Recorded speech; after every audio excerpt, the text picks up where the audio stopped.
Thanks, Ben and Jen, for organizing the symposium. So I'm going to mostly talk about what I wrote in the title. So in my lab, we're interested in the evolution of seminal fluid insofar as how they contribute to divergence between species. So in our work, we're really interested in figuring out speciation phenotypes. So this is a tree of Drosophila species produced by Bernard Kim. So you can see that there's lots of Drosophila species out there. What my lab has been focusing on is a particular group of Drosophila, the Rillus group, that exhibits a specific type of reproductive incompatibilities between species. We call those post-mating prezygotic barriers. And those are realized in the sort of interaction between the male ejaculate and the female reproductive tract. So that's where our interest in this topic comes in. Now, we're quite interested in this phenomenon across the Drosophila species, but we use Virillus as a model to understand the genetic basis of these traits.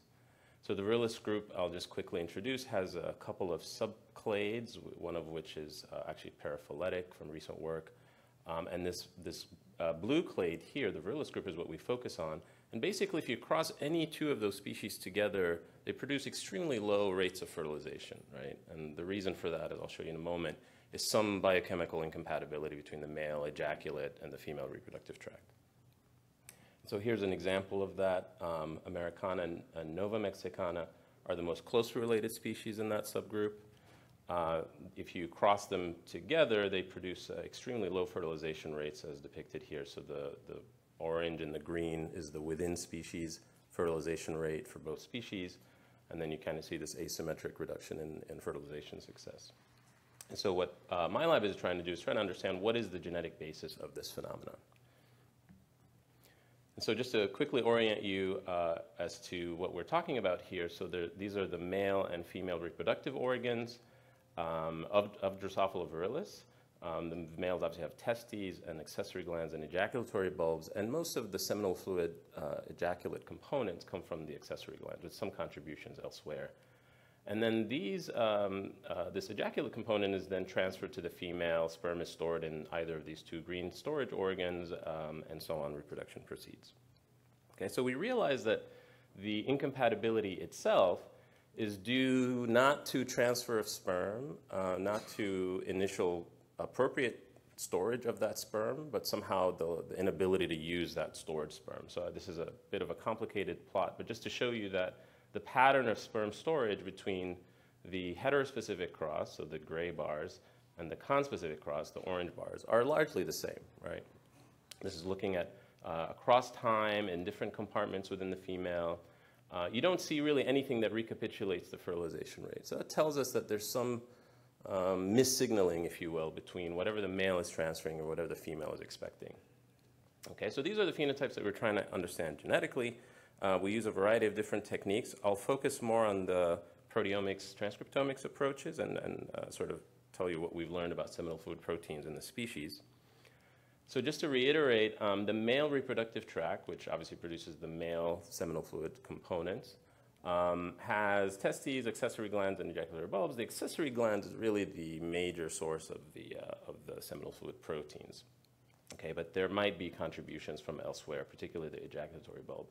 And it's the accessory glands that produce all the proteins that we know and love about all these sort of post-mating phenotypes that we're interested in. And so obviously there's been a lot of work in melanogaster characterizing SFPs and what they do and so on. Very little work outside of Drosophila. So we had to actually come up with ways to identify them in different species and then to characterize their function and so on, which is a lot of work, obviously. We're mostly focusing on those that contribute to those speciation phenotypes. Okay, so how should you identify SFPs in a new species?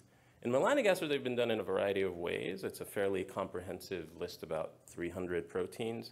It's been done through initially by RNA expression patterns, through proteomics, isotopic labeling, and so on and so forth.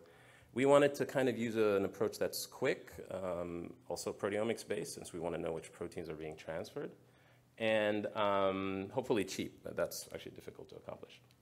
So we've landed on using quantitative proteomics, and the rationale here is actually quite simple.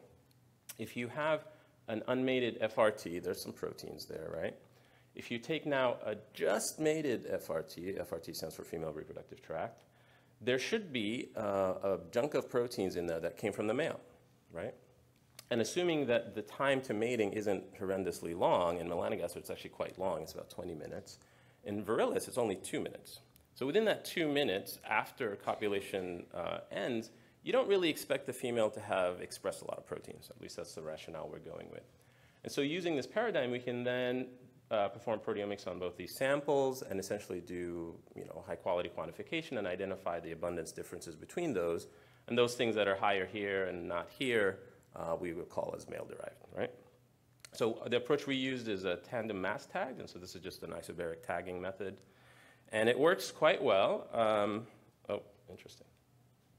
There should be points there, but it's not there. So what you should have seen was a volcano plot with purple points that are here that don't really change, and then a whole cloud of green points over here. Okay, that's not going to come back. Okay, and so take my word for it. There's about 130 green dots here. It tells us that that's a higher abundance in the mated sample relative to the unmated sample. Okay, so that's pretty nice. And like I said, the only downfall to this approach is TMT proteomics is still quite expensive. And so we did a 16-plex. By the way, I should say this was all done by Martin Garlowski, who will speak after me. I'll say thank you later. We did it on 3 species. So we did it in replicates because we're trying to do pretty decent quantification. And it worked quite well. So we identify about between 150 to 200 proteins. Okay, so remember, in melanogaster, we think there's about 300. Okay, so what are some of the characteristics of these SFPs? So here's a, by the way, this is all published, so I'll just kind of highlight the main take-home messages. Here's a heat map of all the SFPs that we identify. And what it's showing is the abundance of those SFPs in the 3 species that we profiled, so Americana, Virilis, and Nova Mexicana. The main thing I want you to see here is see all these names. These are the orthologous melanogaster seminal fluid proteins. We actually only identify about 25 of the melanogaster SFPs as also SFPs using this method. Okay? So that's quite a low number. That's only 8%. Even though sex peptide is probably here, we don't detect it just because it's small and it probably just evades detection limit, right? So many of the small, really small peptides we probably don't capture using this method. But this is quite a turnover rate, right? Where only 8% is recovered using this method. Note that a majority of them do contain predicted signal peptides, as we'd expect, but of course some of them do not. And we do also capture some of what have been identified as sperm proteins in melanogaster by Steve Doris and colleagues. Okay? Not surprisingly, they also evolve rapidly. Everybody's heard this a million times. So SFPs do tend to have a higher amino acid substitution rate relative to the genome average. Some FRT proteins are also rapidly evolving, specifically those that are signaling peptide-containing ones. But what we also discovered, what Martin discovered, is that there's actually a lot of turnover even within the Virilis group itself. So you can't really see the gray lines. The gray lines are syntenic single-copy orthologs between, in this case, Virilis and Americana. But all the green lines are cases where there's either a duplication of that SFP or a translocation to a new location. Okay, so that's pretty rampant. And we appreciate now that this is probably a mode of evolution for these SFPs that we're yet to really understand very well. Okay, so previously, before we were doing proteomics, we were actually relying on RNA expression patterns to identify SFPs. So if you sequence RNAs from different tissues in the male, you would then say, okay, well, all the things that are highly expressed in the accessory glands relative to other tissues are probably SFPs. And if you say they have a signal peptide, that probably works well. Okay, so let's examine that claim. It's a claim that I made in a paper in 2017. And here's the expression pattern of our SFPs, but here's the mRNA expression pattern, okay? Across different tissues. So here's ejaculatory bulb, accessory gland, testes, and then this is the gonadectomized carcass. So basically the male carcass minus all this stuff, right? So what you'll notice immediately is that, well, accessory gland expression is actually only limited to about 1/3 of those SFPs that we identify using this method. Okay? A large chunk of them is expressed in the testes, or I should say expressed in a biased way in the testes, and then a decent number in the carcass. So this is kind of weird. More importantly, though, notice that the majority of the SFPs that have restricted or biased mRNA expression in the accessory glands, those tend to have the ones that are the melanogaster orthologs, right? So there's some conservation of what I can tell you now are proteolytic enzymes that are also melanogaster SFPs. Okay, and of course, there's also, if you notice this color here, those are also majority of the ones that we would predict just by signaling peptide presence. Contrast this to melanogaster. So I took all the melanogaster SFPs, and I made a same plot using mRNA expression from the FlyAtlas2 database. And it's actually much more reasonable here, where more than half of melanogaster SFPs show accessory gland biased expression with some differences. But you don't see really this really distinct pattern. So I'll say to me from 7 years ago, don't use this method to identify SFPs. Okay? SFPs still have conserved elements between melanogaster and virilis, which I kind of already alluded to, which is that they all contain similar functional categories, namely proteolytic enzymes that we suspect more or less have a role in sort of digesting other enzymes and activating them and so on. We know this a lot from Mariana's work. And so these are generally peptidases. Of course, our number is a lot smaller, but if you stare at these GO categories, you'll see a lot of overlap. Okay, so let me conclude this part. I just told you that quantitative proteomics kind of works well as a way to identify SFPs, assuming your species don't copulate for hours on end. Okay, and then that the SFP content between these two species, these are as far as you can be and still be in the Drosophila genus, right? Melanogaster and virilis only share about 8% of those SFPs, at least using our method here. Right, okay, so let me tell you now about another strand of work that we do in the lab. So what we're really interested in is understanding what happens in the female after mating, both within species and between species. So we've done a lot of work in this area. And as you've probably already heard several times in this meeting, that the post-mating response is fairly rich. There's a lot of processes that take place. And a lot of these processes are really key for reproductive success. So we're trying to understand essentially a regulatory cascade that leads to these phenotypes. So we've done several of these types of experiments before, but recently I thought, what if we want to identify the exact regulatory network that determines those changes? And so this is a tall order. It's a bad idea.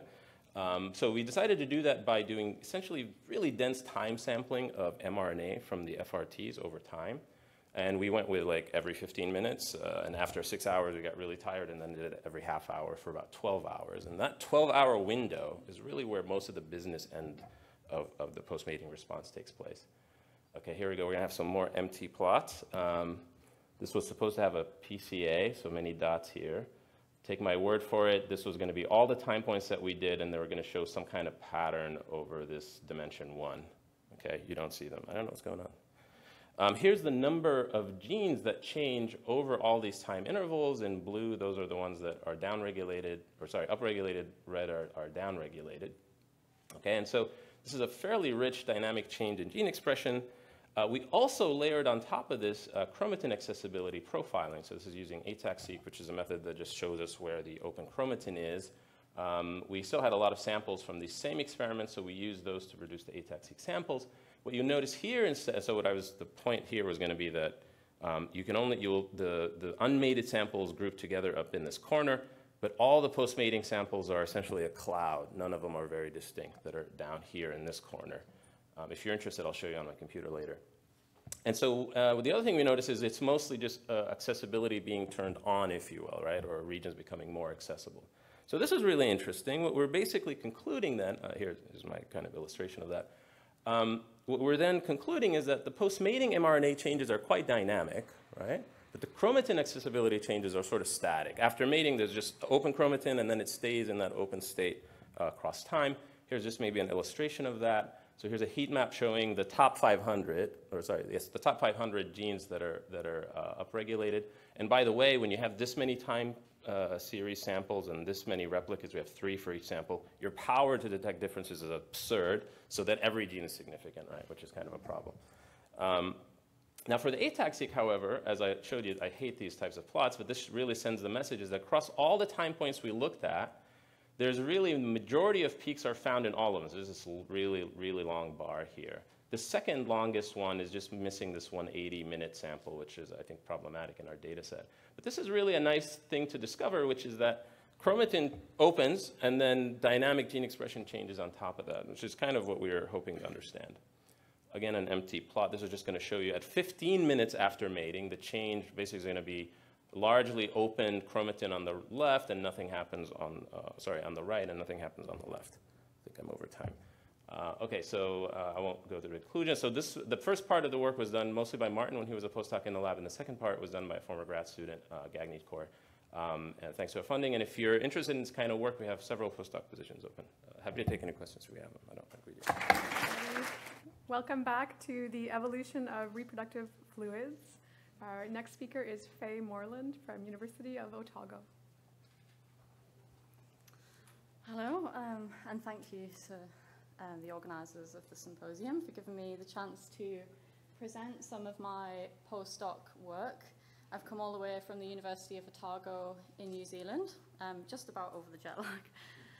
And I'm kind of halfway through my big experiment in this postdoc, so I've got some preliminary results to share with you. As we've heard in the many excellent talks this morning already, seminal fluid elicits a number of responses in females.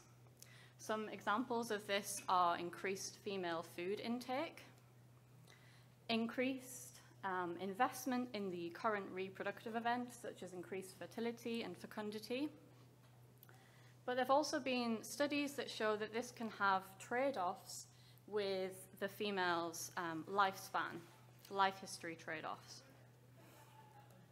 Outside of the Drosophila research, the focus on seminal fluid has been mostly on the immune response that it elicits in the female reproductive tract, and how important this is for embryo implantation and a future immune tolerance of pregnancy. The effect of these things on lifespan and how they might be linked to life history trade-offs hasn't really been studied outside of insects and not in mammals. But the immune response has been really well characterized in mice. So, shock horror, I'm not talking about Drosophila, I'm not even talking about insects. This talk is going to be about mice. And my project leads directly on from a previous study done by my supervisor, Mike Garrett, where he had, I'm not going to attempt the laser pointer, where he had females in one of 4 mating treatments, either housed with a female control, a castrated male who showed no natural mating behavior, a vasectomized male who obviously couldn't impregnate the female, but that mated normally with the female and exposed her to seminal fluid, and then also intact males. The results from this study showed that mating with intact, obviously, but also with vasectomized males caused an increase in body weight of the females. And when the females were later given the opportunity to breed, they also showed an increased reproductive output, as you can see with the vasectomized treatment females in the red line here.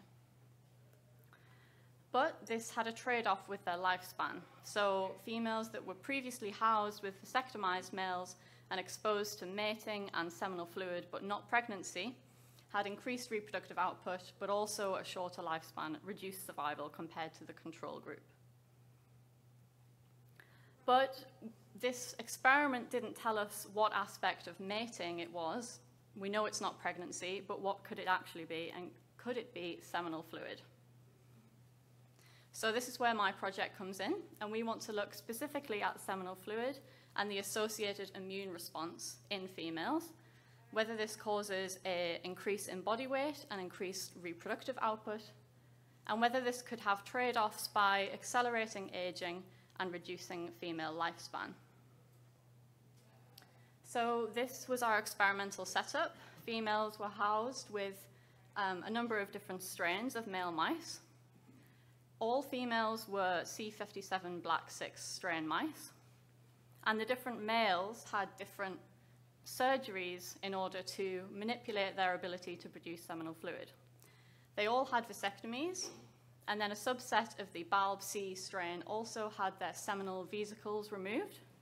This means that they can exhibit all other mating behavior and the mechanics of mating, but they can't produce seminal fluid. We chose these different strains in order to test the immune response in the females. So we have either females mating with the same strain as themselves, which is essentially like mating with their brother. They're all genetically identical. Or mating with a bulb B or bulb C males. Now, these bulb B and bulb C share the same genetic background, but they differ in that the bulb Bs have the same MHC type as the female, and the bulb Cs have a different MHC type to the female. And we know that the MHC type is important because the seminal fluid in mice contains MHC antigens, and that we expect a higher immune response in this case. So the females were housed 3 females per male. They're in individually ventilated cages, which means that they're not exposed to any odor cues from the other strains of mice. And we also had a control group. The experiment started when the females were 7 weeks old, where they were paired with their males. And at 15 weeks old, we did estrous cycle checks on the females to make sure that all females in all the treatment groups were mating at a similar rate. From their early life, we body composition analyzed and weighed the females every 10 weeks. And then at 59 weeks old, we switched them to the reproductive phase of their life with a different strain of male where they're allowed to reproduce. I did a frailty test baseline measure at 28 weeks old, and then continue to do this into their later life. This tests kind of aging metrics such as body condition, coat condition, eyesight, hearing, and things like that. Now I'm at this final stage where I'm measuring their reproductive output, and at some point we'll have information on their lifespan. So results so far. Here we have a plot of the individual female data points, and also the lines of the fitted model plotted on the figure. The important thing to note here is that age is increasing across the x-axis with their weight going up on the y-axis. The control group, which is plotted in green, so we're looking at the green line, is significantly different from all of the other mating treatments. So it seems that mating, regardless of seminal fluid exposure, and regardless of the immune response, is increasing body weight with age. And we know from the body composition data that this is due specifically to increased fat storage. So here we have body fat and lean mass of the females plotted, and lean mass did not differ significantly between the treatment groups, whereas all of the mated females were significantly storing more body fat compared to the control group. In a side project that I don't have time to go into much detail in this talk, we measured the food intake and diet preference of females immediately after mating. And what this shows is that these increased fat storage and body weight increase may not be due to increased food intake. So we have the cumulative total food eaten up to 8 days after mating, and the controls did not differ from the mated treatments in this instance. But it seems that this increase in body weight and increase in fat storage may be having a trade-off with increased aging. So here we have the baseline frailty measure at 28 weeks, and it seems like I was a bit late to the party here because the control group were already significantly less frail than the mated treatment groups here. But as you can see, as they're getting older, the females that are in the mated treatments are aging significantly more than the control females. I should have mentioned that the dotted line on the plot is when they've been switched into their reproductive phase. Sorry about that. So to conclude, what is the cost of sex for females? Well, it seems that it's not related to pregnancy and it's not related to seminal fluid. But mating without these things still increases female growth, female body weight, and specifically fat storage, and that this is increasing aging parameters. But the cost of this for female lifespan remains to be seen. Give me another 1.5 years, and could everybody cross their fingers that these mice will be dead before my postdoc ends? But we'll see how the effect of mating and the increased body weight is going to trade off there. And these results raise really interesting questions about if these trade-offs are not due to seminal fluid exposure, what other aspects of mating could be driving this. So finally, I'd like to thank, firstly, the mice. My lovely lab group, we've got Mike and Laura, my co-authors on this study, and also the technicians and veterinary staff at the Animal House, which put up with far too much from me. So with that, I'm happy to take questions.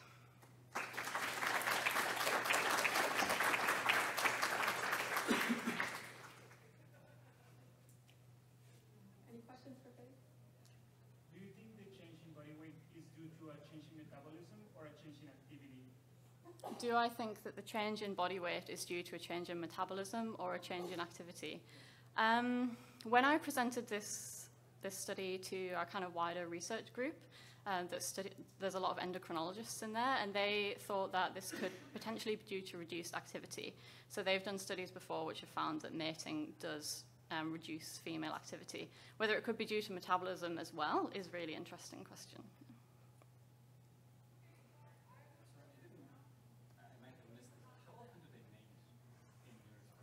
Well, so yeah, you've touched on something interesting. So when they mate, even without seminal fluid, they go into a pseudo-pregnancy. And they don't mate until they're out of pseudo-pregnancy again, and that can last for about 10 days. Do male mice harass females? Anecdotally, yes. So we actually had a lot of problems when we were starting this study and setting up the experiment with fighting between the mice. Yeah, possibly off topic, but we had a lot of females attacking the males' penises specifically, which I think was a method used to stop them harassing them and wanting to mate. That's just an idea though. But yeah, they do. And also the different strains show slightly different mating behaviors as well, which could be, yeah, confounding things a little bit.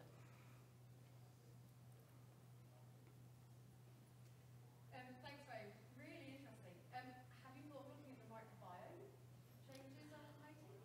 Oh, I haven't, but I'm not sure there would be the funding for that, but that's a really, yeah, interesting idea. Next round. Yeah, I'm making notes. Question? Yeah. I'd be curious to hear your ideas about what other aspects of mating, what females could be using as a cue. So I think it's related to the pseudo-pregnancy. So we know that the mechanical kind of, yeah, insertion is enough to elicit pseudo-pregnancy in mice. And people can even induce pseudo-pregnancy artificially using like a false penis.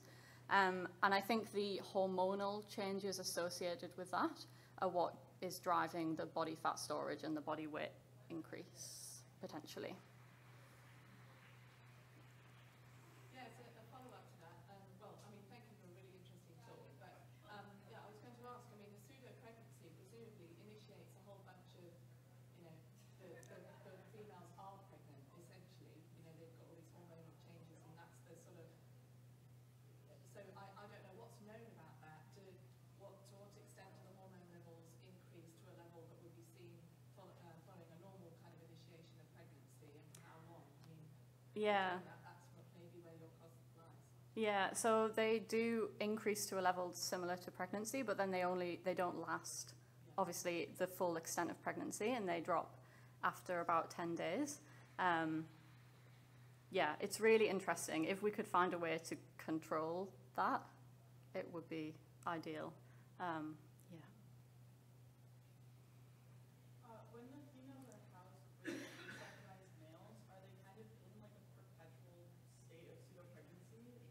Yeah. Constant, but they don't go in and out of it? They do come out of it and go into estrus again, but then they're mated again, and they go back into pseudo-pregnancy. What I think is really interesting is that we're seeing a cost of just pseudo-pregnancy without the actual physical cost of being pregnant and carrying those embryos to term. It seems to be that there is some kind of cost associated just with the hormonal changes, but also, yeah, driven by the fat storage and, yeah, potentially metabolism changes. Yeah. Okay, well, thanks, Fay, for a great talk. For coming and the opportunity to give this talk. I am Olivia Hume, early career research fellow at St Andrews, but in a departure from the schedule, I'm actually going to talk about a long-standing project that's been ongoing for quite some years and hopefully is kind of near completion and wrapped up as a nice story. And that is applying omics, in particular for my contribution, proteomics, to hybridization and reproductive isolation in an avian speciation model. And this is in collaboration with Muriel Arland in Uppsala. So we're all very familiar with this kind of diagram, a graphical representation of a panmictic population on the left, and then some factor create isolated factions, and over time, population-specific evolutionary processes lead to the accumulation of differences such that when they reach the right side of the slide, they are incompatible upon secondary contact. However, these incompatibilities are often incomplete, and hybridization does occur, even if there is a potentially high cost to producing hybrid offspring.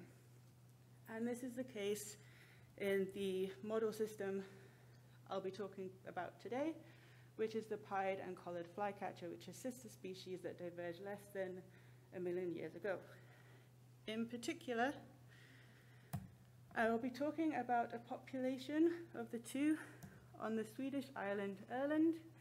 And here we had a secondary contact about 60 years ago when the collared flycatcher moved up from the south and colonized and is now the dominant species on this island.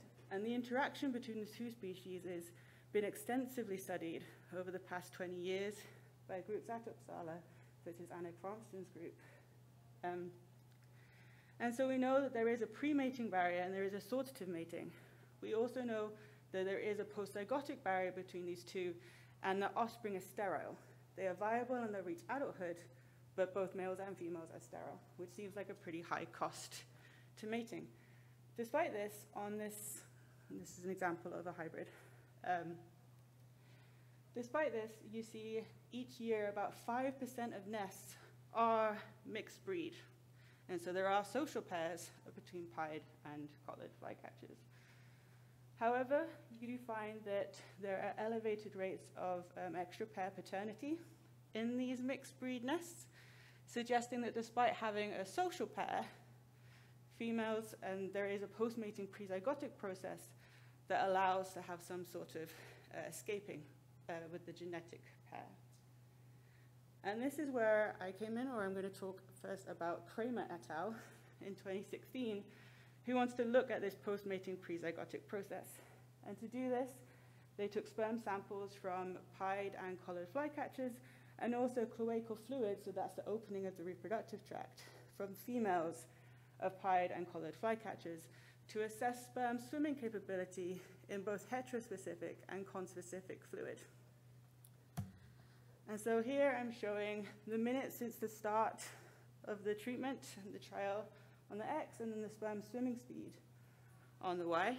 Firstly, for the two conspecific crosses, where you can see perhaps pied sperm is slightly faster, has a bit of a reduction in speed, maybe slightly quicker. Similarly, they found that pied sperm operates similarly in collared fluid. What becomes interesting is when you cross, or when you put collared flycatcher sperm into pied flycatcher cloacal fluid. And here you see, although they start off at a relatively the same speed, the drop in sperm swimming rate is very rapid. And this suggests to us that there is asymmetric conspecific sperm precedence in this species, which allows for that extra pair paternity to differ. And this is where I was brought into the project, because they wanted to know how different the sperm are and kind of what it is that the females might be detecting or identifying, or how this interaction is taking place. What post-mating prezygotic interactions between the ejaculate and the female are resulting in this drastic reduction in sperm swimming speed in the one cross. So we started with comparative sperm proteomics from 32 males, which where there's 2 replicates of collared flycatchers of 9 males each, and 2 of pied of 7 males each. We would have loved to have more individuals, but you do with what you have.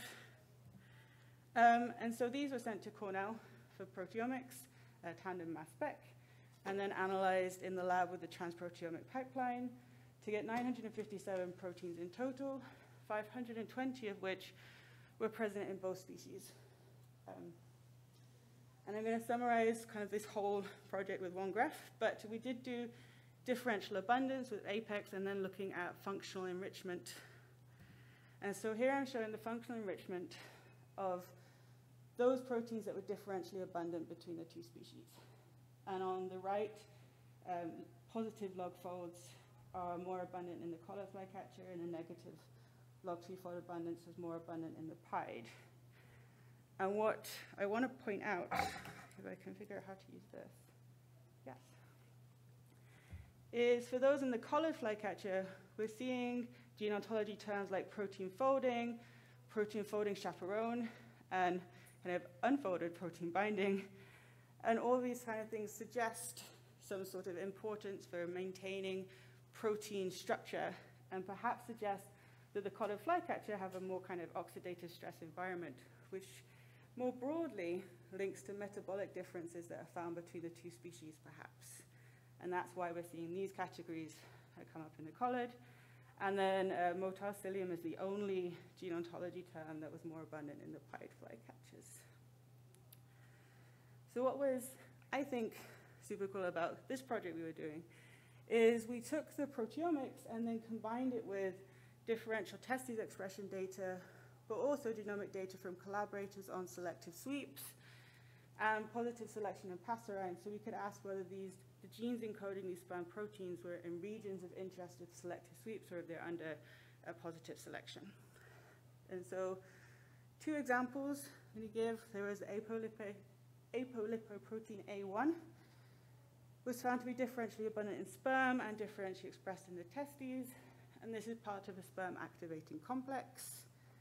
And then hypoxia upregulated 1, which is actually in the heat shock protein 70 gene family, was differentially abundant in sperm and is also in a positive sweep region in both species. And this has been found in chicken to activate sperm to leave the sperm storage tubules in the female. And so you can see from this that by combining several lines of evidence, we can pick out candidates that could be interacting in this post-mating prezygotic arena. However, we're really, with sperm proteomics, only asking questions with one aspect of what is an interaction between 2 individuals and many other kind of molecules. So more recently, we've expanded this to look at the comparative female reproductive fluid proteomics. And so this was collected in the same way it was collected for the Kramer et al. And for this, we have 59 females. And instead of trying to get equal numbers of individuals, as we did with sperm, we really tried to get equal amounts of protein per replicate. So for this, we measured the protein abundance, and then we pooled individuals to try and maximize that protein abundance. And so we have 20 micrograms of protein per replicate. We have 5 replicates for collared flycatcher and 3 for the pied flycatcher. And this was sent then to the University of Oslo's mass spec center and analyzed again by myself with the transproteomic pipeline. And for this, we found 720 proteins in total, 350 of which were present in most samples of both species. And we really wanted to focus on the differences between these 2 samples, these two species. So we did sparse partial least squares discriminant analysis in the mixomics R package and find that the species do cluster, and they are separable, and they are distinct. And so we've really been focusing on what it is that's different between the 2. So we then did differential abundance using the MSMS test R package and found 73 proteins with significant differential abundance. One of the top, you can see, is an ortholog to a zebrafish gene that's related to hypoxia, stress response. We also have some genes related to inflammatory response. So this is prostaglandin reductase 1, and then another heat shock protein here, 90B1. And we also have an apolipoprotein B, which is similar to the apolipoprotein A1 I mentioned. But in this case, in chickens, this has been found to increase yolk deposition in the eggs, and also in humans to be related to a very successful eggs and fertility success. Again, this was combined with selective sweep data, regions of low gene flow, and the sperm data we previously had from the proteomics. And we found like veselin-containing protein, which transports protein to be degraded by proteasomes, was differentially abundant in the sperm, positive selection in passerines, is correlated with that discriminant analysis I mentioned, and is in a region of low gene flow between the two species. We also find actin B, which is a cytoskeletal protein involved in cell motility, structure, and integrity. And this links to actually female fluid often has structural proteins and cytoskeletal structure to it. And so lastly, I'm going to talk about when we have the two protein lists, we can also in Cluster Profiler use the compare cluster package. So what I'm showing you here is an EMA plot of clusters of functional categories, but in blue, each of these small dots are a single protein. And if they're blue, they were in the sperm proteome. If they're pink, they're in the fluid. I didn't pick the colors, it was the default. And if it's both, then it was in both sets. And so I'm showing you here the cellular component, just to show you kind of like the mitochondria really was a sperm thing, which makes sense. The ribosomes seem to be primarily in the female fluid, including this filament and cytoskeletal aspect that I mentioned. But the proteasome complex and the importance of degrading broken proteins seems to be more shared between the two. And then for biological process, what I wanted to point out here is cellular respiration seems to be primarily sperm proteins, but this generation of precursor metabolites seems to have both female proteins in the female fluid and also sperm proteins, as does translation. And I think in Drosophila, at least more recently, it's been shown that females do translate transcripts that are provided in the male ejaculate. So I think by having the proteome list of the both, it's given us kind of these tools that we can further look into how these proteins are interacting and involved in similar networks. So in summary, although similar, there are species differences in sperm and female reproductive fluid composition between the two species. By combining this proteomic data with other lines of evidence, we're able to identify candidate molecular mechanisms for these interactions that we can look into further. But I feel like limiting to proteomics, one aspect that might be super cool with this system is whether that sperm swimming speed relies upon support from the female fluid and the version of metabolites. And so that would really be a direction that we'd like to move towards in this system.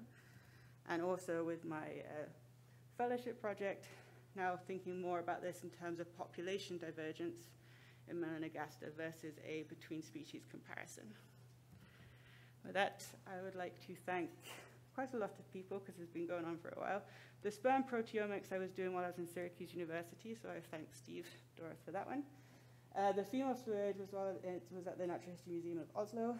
So I have Aurora Johnson and Becky. And always with Muriel and Anna Kramström. And then the sweep data and the genomic low region data was from Karina and Madeleine. With that, I will take any questions. Thank you. Good morning, everybody, and thank you for coming to listen to my talk. I'm going to start by saying that I am actually an evolutionary biologist. I just have, over the last few years, kind of segued or even kind of almost fallen into a little bit of this kind of evolutionary biophysics. I kind of got into it based on two books. So about 5 years ago, I read a book on popular science about quantum biology. Absolutely blew my mind.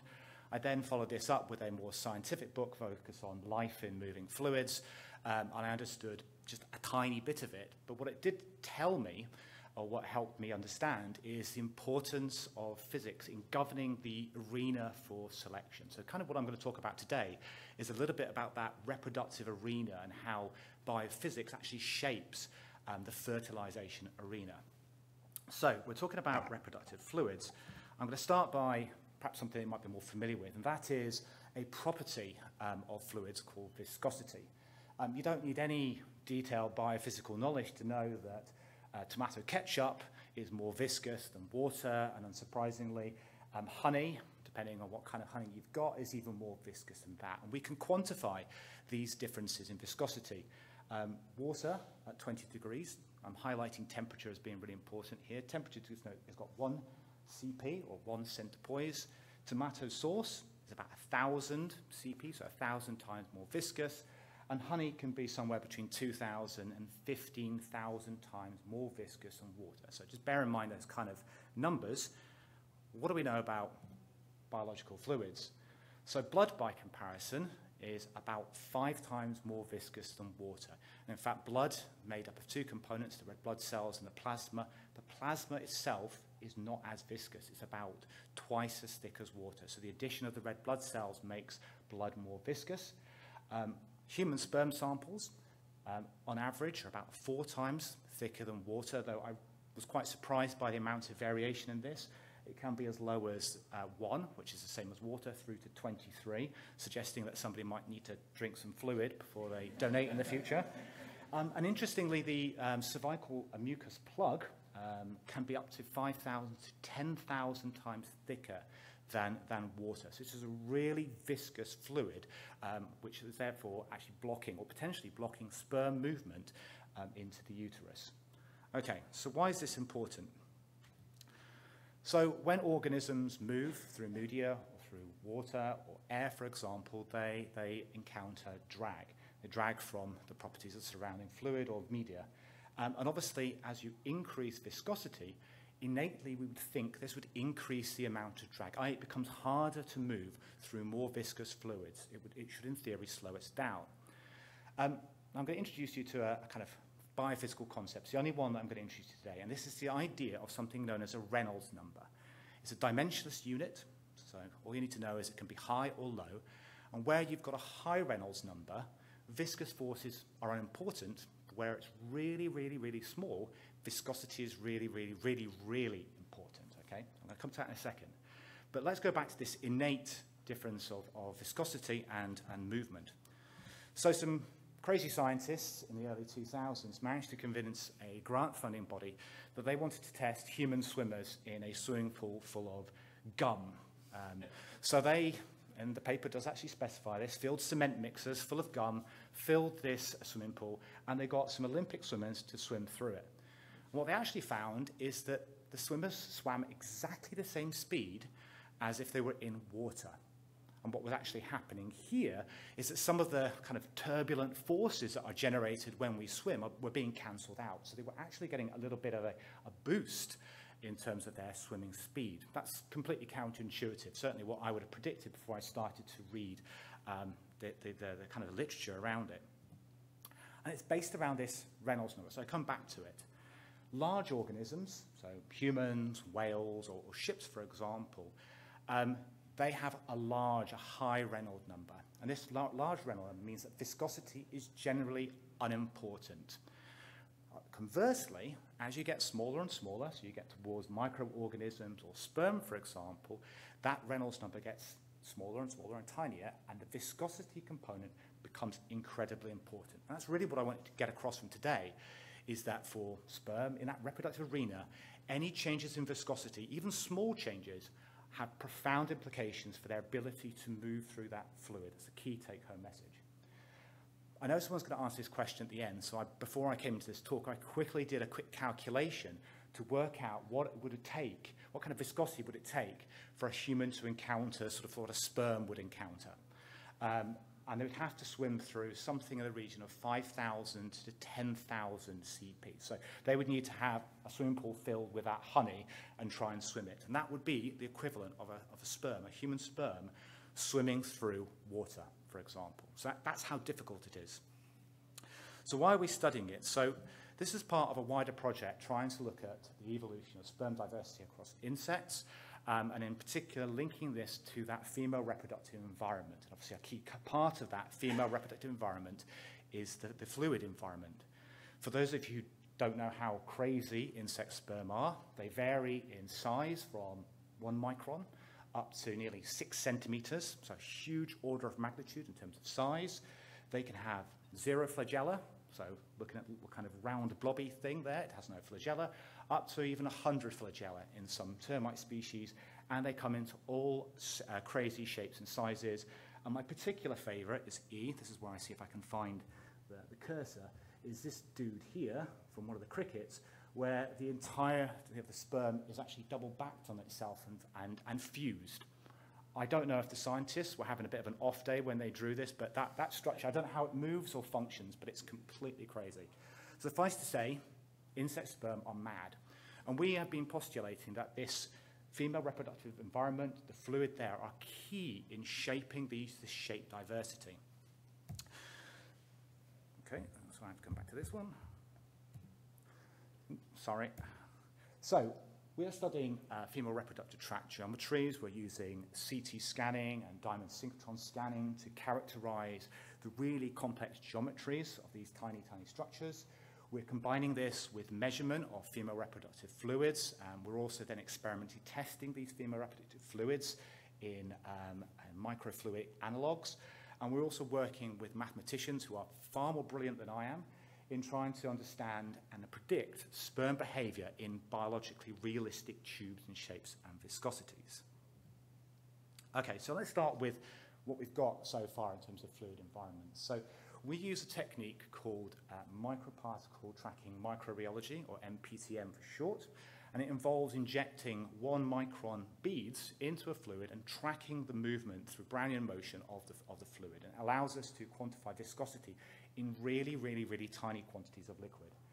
When we were writing the grant, we were thinking that in a female reproductive tract of an insect, we might be dealing with a microliter of fluid, so very little. In reality, we're dealing with nanoliters and probably down even to picoliters. It has been giving my postdoc sleepless nights at trying to measure the viscosity of such tiny amounts. We've been doing this in 2 ways. We've been dissecting out female tracts, centrifuging the liquid out and then measuring it directly, but we've also been injecting beads inside the lumen of female tract liquids. And what we're finding is quite a bit of variation. So firstly, we are finding a relatively viscous liquid, so at least 2 to 3 times more viscous than water. So this is really important for sperm moving in these tracts, but all the way up to nearly 7 times thicker than water. This is a really, really viscous fluid. This is going to have really profound implications for a sperm trying to swim through it. So the next bit of data I'm going to show you is actually that movement data.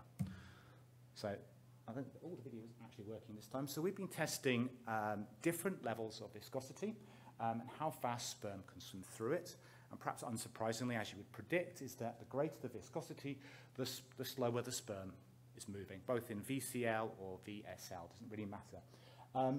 And what we're finding here is this drop-off is pretty rapid. So once we go above about 5 times thicker in water, we're seeing a 50% reduction in the sperm swimming speed. It doesn't take a huge increase in that viscosity to have profound changes in the sperm viscosity. What we're also seeing at the same time is changes to the actual way the sperm is swimming. So this is slightly less, we weren't essentially expecting this. What we're finding is the actual sperm cell is starting to shrink in terms of size, it's becoming more condensed, and its flagella waveform is becoming much greater, much, much, much taller and higher. And that's really important in these really, really tiny female tracts in insects, which means that these flagella are starting to contact the surface walls.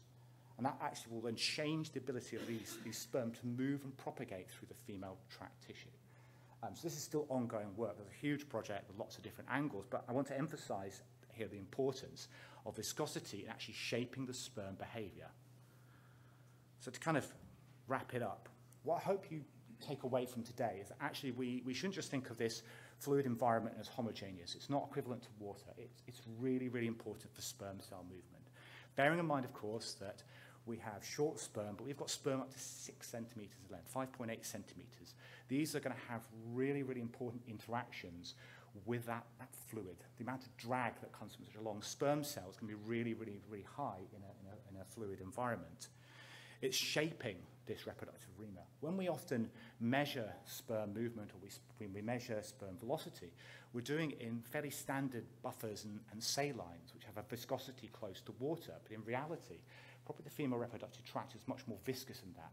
And that actually might change our interpretation of what is perhaps an optimal sperm length, or how a sperm behaves or performs. The female itself can change that viscosity. We don't know how. I'm speculating, given some of the variation we've seen between females, but that might be a really important mechanism for cryptic female choice, or selecting male sperm, or changing male paternity. So certainly when we start to think about this kind of female arena, we need more biologically realistic fluids, at least from a viscosity level, but also any other components into it. And one of the things I think is interesting as well is it can actually change sperm behavior. So we know that in mammals at least, you can get changes to sperm grouping behavior and get collective swimming as you increase viscosity. And one of the predictions I think we will have, or we will show eventually towards the end of this project, is that actually the sperm will start to move collectively within these female tracts as the viscosity gets high. We'll start seeing collective wave patterns and forms occurring. One final thing to round off is that I've been talking about a simple Newtonian liquid, but actually some of these liquids can actually contain elastic properties, cross-linked proteins and things like that. And there's an energetic feedback loop that can occur. That's really important, particularly in vertebrates. We don't know if that occurs in insects yet. We haven't found it, we haven't tested it. But we certainly think that's certainly another angle we need to view in the future. I'd like to thank you all for listening. I hope I didn't bamboozle you too much with too much biophysics. I'd like to thank my collaborators, the mathematicians in Tulane University, Lisa, Ricardo, and Adnan, my collaborators in Stockholm doing the more experimental evolution stuff, Rhonda, Jess, and Erin. And I kind of leave you with these lovely, beautiful diagrams taken from a paper in the 1970s, just to demonstrate you could get away without fancy graphics. A stick man swimming in water was sufficient back in the 70s. Thank you. Happy to take questions.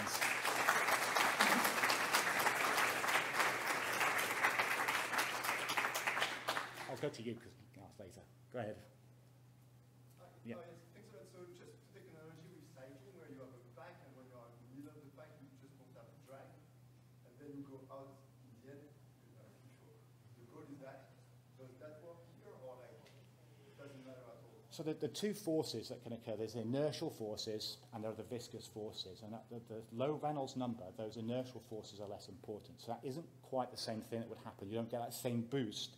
However, the collective movement, so if swimming close to each other, the collective flagellum movement, you would get an energy boost. So now it's not quite like following a leader, but the collective movement of the sperm flagellum movement would give you an energy boost, a boost in spin and speed, or particularly perhaps to move through more viscous fluids. I think we'll have to save the rest of the questions for the next break, but thanks. Thank you. So one very interesting model for reproductive fluid evolution is the interlocus sexual conflict model, which poses that in internally fertilizing animals, male products that are transferred during mating might influence female biology in ways that benefit male fitness. Meanwhile, females would be continually evolving toward their own optimal response level. This could generate a tight coevolutionary arms race that would generate strong positive selection on reproductive genes. And the development of this model has taken a lot of inspiration from work done in Drosophila seminal fluid, where we have decades of beautiful work showing a variety of observations that are compatible with this model. So we know that seminal fluid evolves rapidly in terms of protein sequence, gene expression levels, origination rates of new genes. We know that a number of seminal fluid proteins are necessary or sufficient to induce a variety of post-mating responses in females. At least some of those responses could plausibly be a fulcrum of a conflict, like the effects on mating plug ejection time, remating rate that we've heard about earlier today. And we know that post-mating prezygotic barriers contribute to reproductive incompatibilities among Drosophila species, and that type of dynamic could be a result of interlocus conflicts. Now, there's dispute in the field about whether this definitely occurs or how pervasive it is in seminal fluid proteins in Drosophila, but it is one of the better available case studies of this type of conflict, and it's been discussed in many influential papers in undergraduate curricula and so on. So we can connect the dots the best if we're talking about seminal fluid proteins so far, but this is a coevolutionary model, so there should be some, if not many, female-expressed genes that should be rapidly co-evolving. They should regulate the same physiological processes or post-mating responses, and they should also be interesting in population and species-level comparisons. And so today I'm going to tell you a bit from two different projects of mine that are both trying to better characterize female reproductive evolution in Drosophila and maybe build some insight on the importance of sexual conflict. So first, to reintroduce the insect female reproductive tract, below the ovaries there are 5 somatic organs that I'm studying because these are the tissues that directly contact male products. There's an oviduct and a uterus that are analogous to structures in humans, and then the flies also have 2 sperm storage organs and 2 pairs of glands whose secretions affect various processes that support fertility.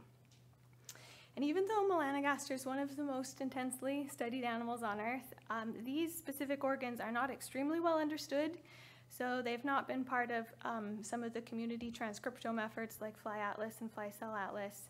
And we still have some fairly basic questions about how the functions of these organs compare, let alone how they evolve.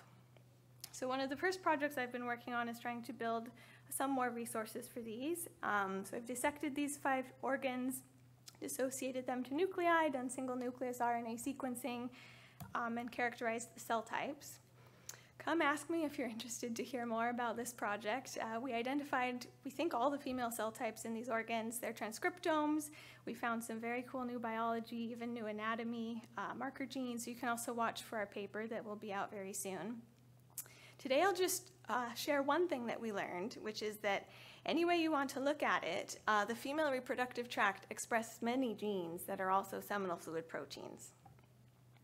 In terms of gene diversity, at least 43% of the known melanogaster seminal fluid proteins are also expressed in these tissues. For expression levels, we can observe kind of the whole range of possible levels, some that are subtly expressed, some that are extremely highly expressed. And these are the levels in non-mated females, so there's no chance that any transferred male RNAs are contributing to those counts. If you're interested in specificity, here's some examples of seminal fluid proteins that are great marker genes for certain female cell types. So for example, the gene named ejaculatory bulb protein 3 is an excellent marker gene for the posterior uterus. And by volume, certain female cell types make a very large investment. So the cell type in yellow there is in the distal seminal receptacle, and from 30 to 40% of all the RNA in those cells is from seminal fluid genes. And we think this is a big deal for modeling how these genes may evolve. So to remind you, the interlocus conflict model, this is talking about different loci that each experience directional selection in only one sex.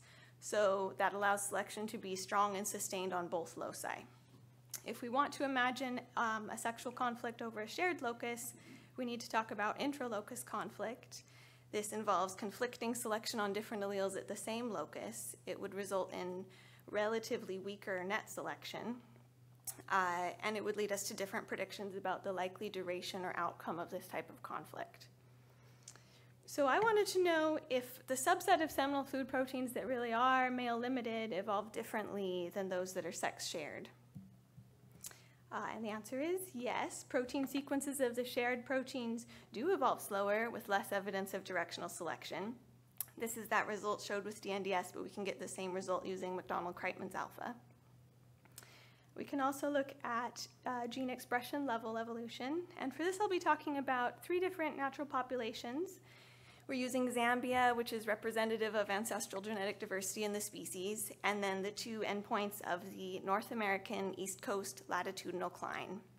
What's nice about the cline in particular is there's overall very little genomic isolation by distance in the cline, or in other words, there's good gene flow.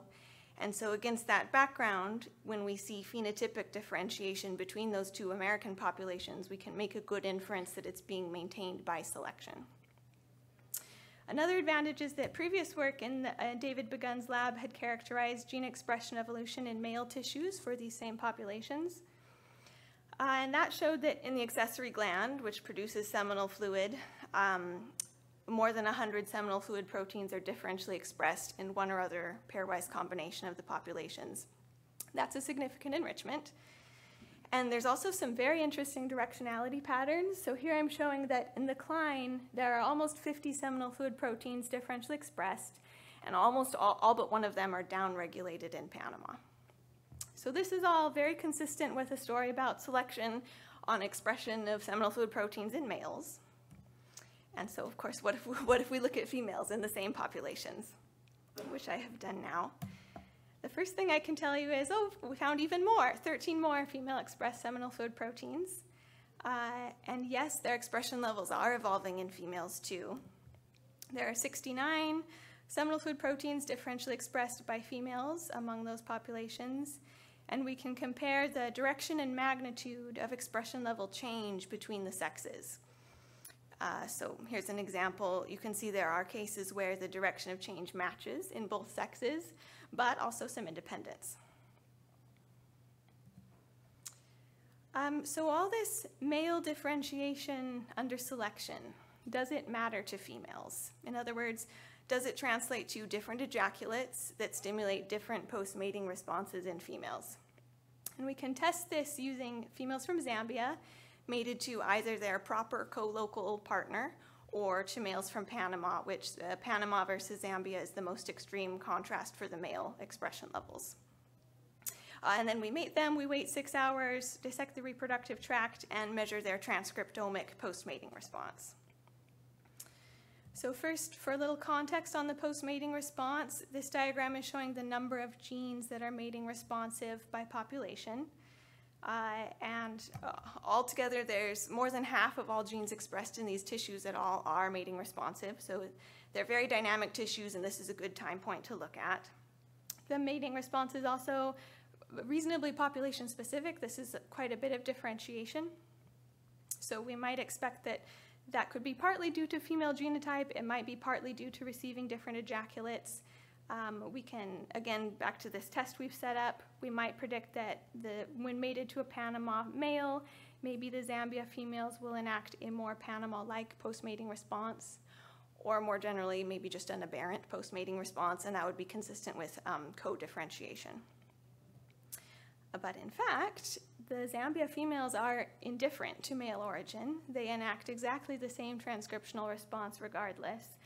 And this is for the reproductive tract, but because a lot of post-mating responses are behavioral, we checked the head too, and again, there's no effect. So this does not add any new support for a conflict or a co-evolution model, but it does emphasize that the female evolution is an important part of the story here. So to recap, I hope I've convinced you that there's substantial compositional overlap in the fluids between the two sexes, at least in melanogaster, and that we need to incorporate this into understanding the functional evolution of these proteins. So for example, we need to think seriously about whether some of the selection on these proteins occurs in females, whether there's a role for pleiotropy, whether there's intra rather than only inter-locus conflicts, or as well other possible sources of selection like environmental adaptation, conflicts with microbiota, and so on. So thank you to Ben and Jen for the chance to share my work. Watch for Tijong's talk tomorrow, and I hope I can take some questions.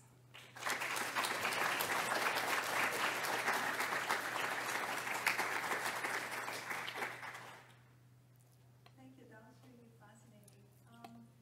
So you're calling these seminal fluid proteins in the female, so shouldn't they be called something else? Like, don't they become reproductive proteins?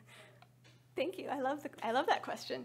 Yes, I'm calling them the seminal fluid proteins as shorthand in this talk because they've been annotated as components of seminal fluid. But I absolutely agree with you. I think this suggests we should call them, shared components of reproductive fluid. Yeah, Martin. Do you think? I'm assuming the African population has a larger effective population size. That has anything to do with, I think that's important for the test that you do. Yeah, so these tests, we had 15 different isofemale lines from the populations all pooled. So hopefully that should be representative of diversity within the populations for these tests, but I do think it would be cool to look more at like a more granular look at genotypic variation. Yeah, Tracy. Really interesting. Thank you very much. I was just wondering, in your interpopulation study again there, was there any evidence, I mean, perhaps not, because the females would be different to partner origin. I was just wondering whether there were any asymmetries, you know, if you do females from one population and then, you know, the other way around. Do you see any evidence for that? Yeah, the question was if there's asymmetry. That's a great question. Well, we did both directions in the Klein because we had all that directionality and we were very motivated to look at that. We didn't see asymmetries there. For including Zambia, we only did this one direction so far. Thank you. Yes, in the back. So I assume you did one mating, so, right, so females often remate. Do you think, so actually I love the fact that the females do not care. Do you think that this might change if you had a second mating because of male-male interactions and that sort of three-way interaction might have a downstream consequence on gene expression and valuable? Yeah, so the question was, since females remate, how would that affect all their results? And I also think that's very fascinating. We haven't done that yet, but I agree with you. Yeah, Raji. Yeah, great talk. That was awesome. I was just curious if maybe I missed it. Do you have an idea what the endogenously produced or female-produced SOPs are doing, functionally speaking? Oh, this is a fun question. So why, functionally, are females expressing so many? So I didn't have a chance to highlight this, but the cell types that produce the biggest investment by volume in making seminal fluid proteins are all part of the sperm storage organs. So I don't know yet, it needs testing, but I like the idea that some of these proteins are just like important accessories or supportive roles for sperm, and that's why they're in the sperm storage organs. Yeah, Yasir. Have you then looked maybe at the expression level of those shared SFPs, say in the accessory glands, compared to the female reproductive tract in bulk RNA-seq? I'm just wondering if the single cell sequencing, your detection limit is a bit better because you're catching the granular cells. Do you have a sense for sort of the abundance differences between males and females at the whole transcriptome level? So the plot that I showed you was bulk RNA-seq for all 5 tissues. Was that the question? But I do, so the single cell data, we do have 1 library each from Maine or from Panama. We don't have replication from each for single cell, so we can kind of do some comparisons. It's probably not appropriate to call differentially expressed genes by cell type just because it's not replicated. But we can kind of poke on it by comparing to the bulk RNA-seq, and that will be in the paper when we finish analyzing it.